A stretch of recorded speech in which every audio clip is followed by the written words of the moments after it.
তুমি কেন এরকম কন্ডম ছাড়া ছুটতে আসো, আবার মাঙ্গের ভিতরে মাল ফেলে দাও, এ কোন স্বভাব? এরপর থেকে যখন আসবে অবশ্যই কিন্তু কন্ডম নিয়ে আসবে, তা না হলে আমি কিন্তু তোমাকে ঢুকাতে দিব না। মানে এটা কোনো কথা? কথা কি ক্লিয়ার না ভেজাল আছে? যাকে সবসময় সুদা দেই সে আমাকে কিনে দিয়েছে।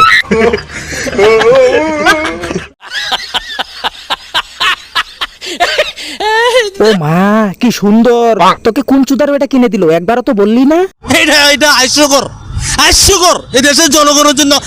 सबर करो, बोला धक्का मुक्की नहीं कर। তোকে কোনোভাবেই নাম বলা যাবে না, পরে আমাকে চুদা বাদ দিয়ে তোকে চুদা শুরু করবে। বাপ রে বাপ, বড় ভাবের কথা কইতেছ। গতকাল আমার মাঙ্গে হোল ঢুকালো, তারপর জোরে জোরে ফার দিয়ে মাং একদম ভাগ করে দিল। তুমি যেখানে আছো তার আশেপাশে কন্ডমের কোনো দোকান নেই, তুমি আমার মাঙ্গে কন্ডম ছাড়া হোল ঢুকাবে তার জন্য মিথ্যা কথা বলছো। আমার ভুল হয়েছে, ক্ষমা করে দেন। মুঝে মারো মারো মুঝে মারো মারো, नहीं ये मजाक हो रहा है। ঠিক আছে, তুমি কন্ডম কিনে পরে আমাকে ফোন করো। হাই হোল রাশি।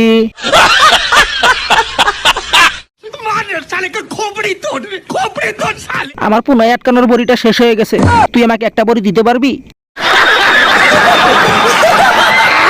আমি বলছিলাম তুই প্রথমে একটা পুনায় নিতে পারলে চুদাটা একটু বেশি বেশি দিতে পারবি। কি বলছিস তুই?